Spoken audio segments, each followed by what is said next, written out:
What's up, everyone? Welcome to another edition of the Wake and Jake College Football Show. Recapping the playoffs, Orange Bowl, Cotton Bowl. We have our national championship game set, so we'll recap those games. And then we'll get into some coaching changes. I'm not going to get into every single one because there was a lot. And I didn't even touch on Group of Five because I never touch on Group of Five on this show. There was a lot of Power Four changes. So we'll touch on some of those. Like I said, not all of them. But yeah, we'll get into that. But yeah, let's touch on some Orange Bowl, some Cotton Bowl, some playoffs, some national championship talk, and let's also get a little high while we do that.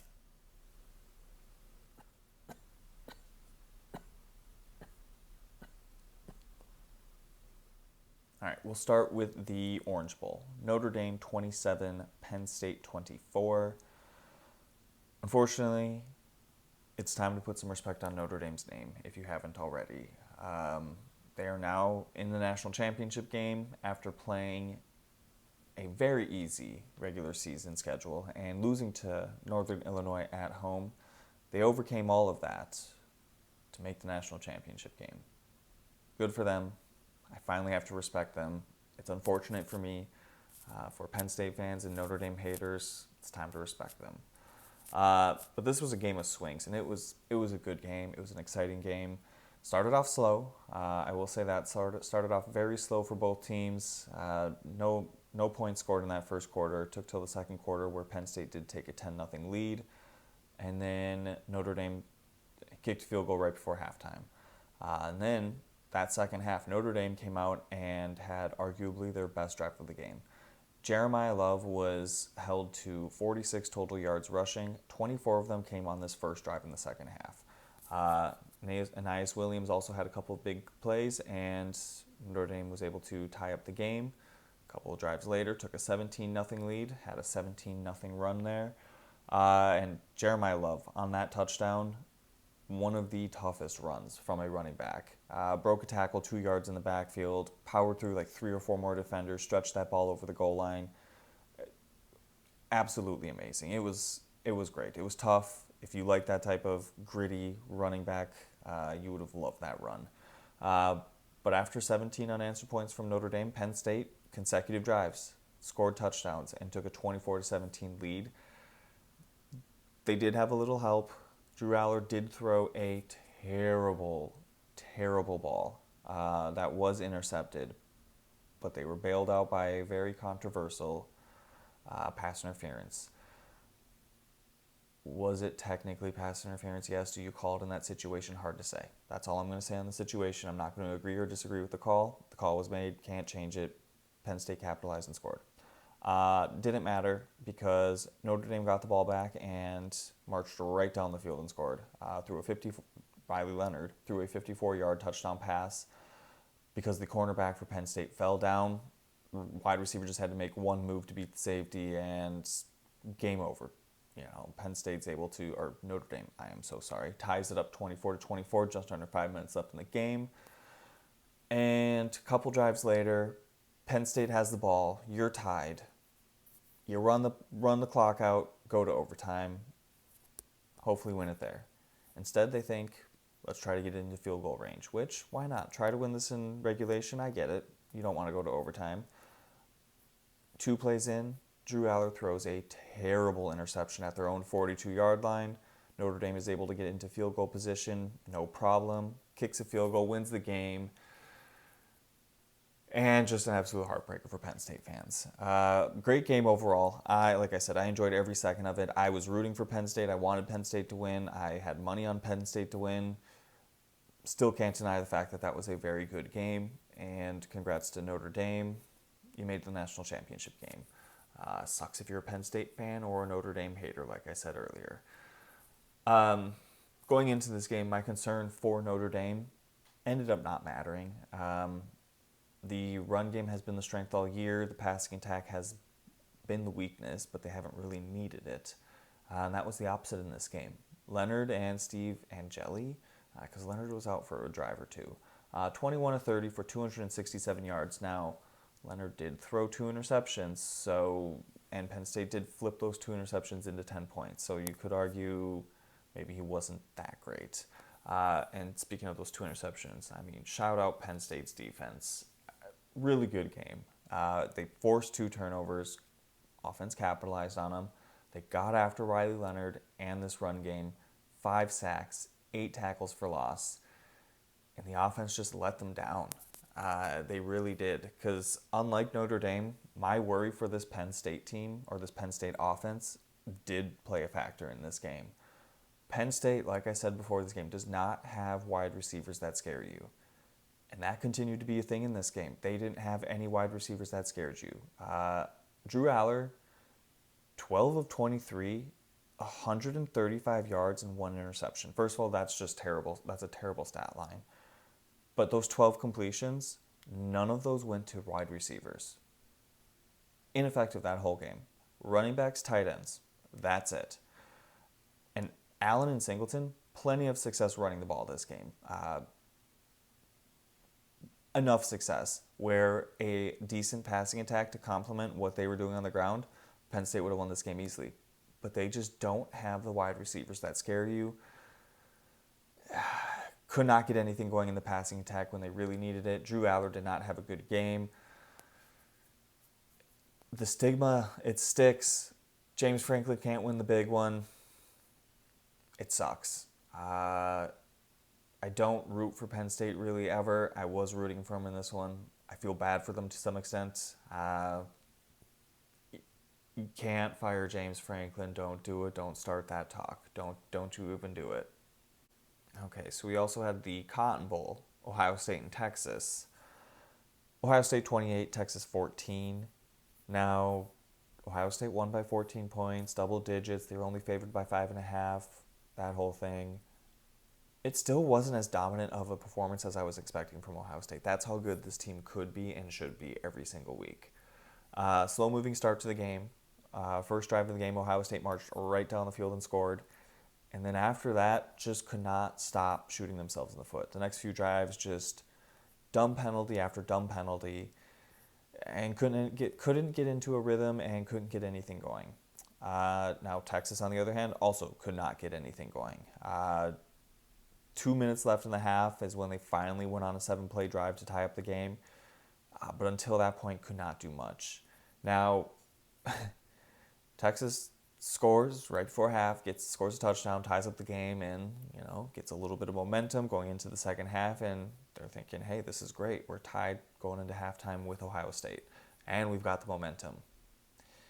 And then Ohio State gets the ball with like 30-ish seconds left, throws a simple screen pass to Travion Henderson, and he takes it 75 yards for a touchdown, completely flipping the momentum, and gives them a 7-point lead going into half. Right when Texas thinks they have it, just gets flipped on them. In the second half, Texas was able to finally tie it up 14-14, stayed that way for quite a while until Ohio State was able to go on a 13-play, 88-yard drive that took nearly 8 minutes off the clock. Just Texas could not stop them to go up 21-14. Texas did get the ball back, had the ball with just under 7 minutes, and started driving down the field. And down 7, just over 3 minutes left in the game, all the way down to Ohio State's 1-yard line. And I don't know whose call this was. I'm blaming Sarkisian. And you know what? We're just going to loop in real quick. Dude, are you high? This was Dude, Are You High winner of this week. You're on the 1-yard line. 2nd and goal. And you are in shotgun and run a toss sweep. Or quick toss, or whatever the fuck you want to call it. You can't do that. You can't run a shotgun toss at the 1-yard line against a great defense like this. You know what happened? They lost 7 yards, putting in that 3rd and goal from the 8. Threw an incompletion after that. 4th and goal from the 8. Decided to go for it, and Jack Sawyer comes off the edge, forces a sack, fumble on Ewers, and returns that 83 yards for a touchdown. And seals the game for Ohio State. Texas, got the ball back after that, threw an interception, game over. Now, Texas did do a good job defensively of not letting Jeremiah Smith beat them. 1 reception, 3 yards. But Ohio State just has too many weapons. G. Scott with 5 receptions, Carnell Tate with 7, Emeka Ibuka with 5, Travion Henderson 7 touches, 117 yards, 1 touchdown.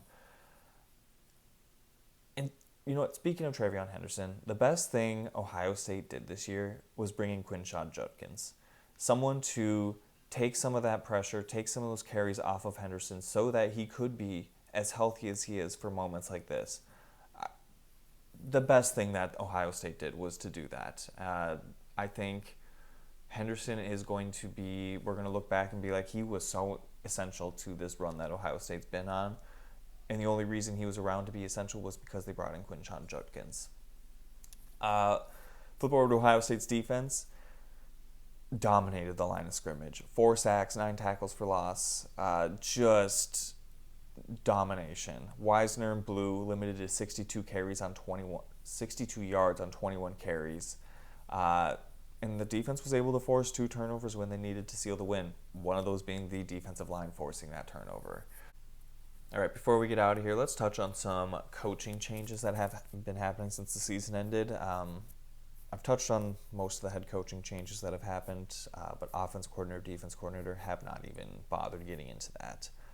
Now, if you want to go back and fact check me, I'm sure I'm missing a person here and there, or I may have added up some things wrong. But so far, with just head coaches, offensive coordinators, and defensive coordinators, just for Power 4, and I'm also including Washington State and Oregon State in this, 46 total coaching changes so far. 6 head coaches, 22 offensive coordinators, 18 defensive coordinators.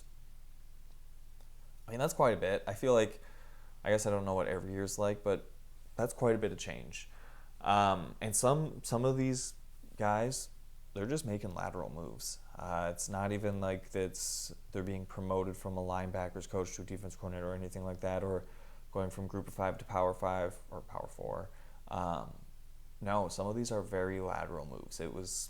And again, maybe I'm just more aware of it this year. I just feel like it's not always that way. Head coaching changes, we'll just kind of run through this real quick. North Carolina hired Bill Belichick, like we know. Wake Forest hired Jake Dickert from Wazoo. I actually never touched on this. Wazoo did hire Jimmy Rogers, South Dakota State's head coach. Actually, that just happened recently, but why would I have touched on it? But anyways, Purdue hired Barry Odom. West Virginia hired Rich Rod. Central Florida, they brought back Scott Frost. And I touched on most of those already and kind of gave my piece. But if I had to right now rank those from the one I like the most to the one I like the least, I think I would do Washington State hiring Jimmy Rogers. I think the top of the FCS, South Dakota State, can beat most Group of 5 teams. And let's be honest, the Pac-12 is kind of turning into a Group of 5 conference more than it's turning into a Power 4. He might have some great success at Wazoo, honestly. He might. I think that's a good jump up, a good place to be going from FCS to the big boys. Second, I would probably put Purdue hiring Barry Odom. Third, I would go West Virginia hiring Rich Rod. Wake Forest at 4 hiring Jake Dickert. And then this one's kind of a toss-up for me. UCF bringing back Scott Frost or North Carolina hiring Bill Belichick. I would probably put Scott Frost ahead of Bill Belichick because we've already seen Scott Frost do it at UCF, and we've only seen Bill Belichick win at the highest level. Can he do it at the college level? Why can't he? Who knows? It's a weird hire. It's so weird, and I don't like it. And I don't know why I don't like it. It's just too weird for me. I'll touch on a couple of offensive coordinator hires. Florida State hiring Gus Malzahn. Weird. Just weird in my opinion. You're Florida State. You probably could have lured someone else, someone better, someone with a bigger name. There's plenty of... You settled for Gus Malzahn. Who knows? Maybe I'll look back on this and eat my words, but Gus Malzahn, weird hire. Don't think I love it. Oklahoma hiring Ben Arbuckle from Wazoo. I think I like that. Wazoo had a decent offense, and let's be honest, that Oklahoma offense can't get worse. It can't get worse than what it was. I like the hire because, like I said, it can't get worse. Wisconsin hiring Jeff Grimes from Kansas, I like it because I think it better suits Wisconsin. I think it better suits what they want to run and what they'll be better at running. And I think it suits what they've always been in the Big Ten, or better suits what they've always been in the Big Ten. I think I like the hire for Wisconsin. Nebraska, Dana Holgorsen. I know this one's he's been there for a minute or a second because he got hired at the end of the season as an offensive analyst, but now he's officially the offensive coordinator. Imagine what can happen with one full offseason with Holgorsen and Raiola just working together. I think I like that hire for Nebraska. And then a little bit of a wild card. Wake Forest hiring Rob Ezel, I'm not sure, from South Alabama. South Alabama was top 25 in yards per game, points per game, and was a rush-heavy attack. Again, this was South Alabama, and he was only the offensive coordinator for 1 year. But I like that as a wild card hire. I'm not going to go say it's a surefire thing, but I don't hate the hire. All right, let's get into also some defensive coordinator hires. West Virginia hiring Zach Alley from Oklahoma. I like the hire because West Virginia's defense was doo-doo. We all know that. They wouldn't be looking for a defensive coordinator if they weren't. Well, I guess they were hiring a new head coach, so they needed one anyways. But Oklahoma's defense was the one bright spot for that team. Now, he was only there for one season as the defensive coordinator, but he was also working under Brent Venables. Let's see if he picked up a thing or two and see if he can bring some life to that West Virginia defense. Central Florida hiring Alex Grinch. How does this guy keep getting a job? He was just linked to Lincoln Riley for the longest time and continually had just the worst defenses every single year. Oklahoma to USC. We'll see. Maybe he can turn it around now that he's back in the Big 12. Maybe that's just what suits him. No defense, high-flying offense type league. I don't know. I don't know how he still has a job. I don't know. I don't love the hire. I don't like what UCF is doing. This one hurts to talk about. Minnesota lost their defensive coordinator to fucking Miami. And I'm not happy about it because this literally just happened within the last day or two. Because he just signed an extension with Minnesota too, and now he has resigned and has taken the job at Miami. Miami had an awful defense. Corey Heatherman has proven to be a good defensive coordinator. I hate this. I hate it so much. Miami is now on my shit list. I have a vendetta against them going into next season. I am probably going to be biased against them every single week. Washington hiring Ryan Walters, I like that hire because we already saw what he did at Illinois. Why can't he do that at Washington? Washington has the resources to bring in talent that he can work with. I think he can turn a good defense. Let's just put it this way, I don't think Washington necessarily misses the fact that Steve Belichick went to coach with his dad. I think they're very happy with this hire. And then Oklahoma State, terrible defense this year. Bringing in Todd Grantham, who most recently was with the New Orleans Saints, but previously has been with, I think he was with Georgia for a minute, Mississippi State, Florida. He's been in the SEC. He's had good defenses in the past. Oklahoma State's defense can't get worse. He can only improve that defense. I do like the hire for them. But there was plenty of other interesting moves and hires. Nebraska losing their defense coordinator, Florida State. I still am upset about Minnesota losing their defense coordinator. Michigan brought in North Carolina's old offensive coordinator, Chip Lindsey. A lot of interesting hires out there, but can't get into all of them. That will just be such a long episode, and ain't nobody got time for that. But I thank you all for joining me. we're at the very end. We have one more game, and I will be previewing that later this week. But I'll also be starting to kind of do a season review for every conference. So we'll hold off on the Big Ten until after the national championship game, since they have a team in the national championship. But we'll start those recaps, reviews, whatever you want to call it, later this week. But yeah, thank you all for joining me. I'll talk to you later.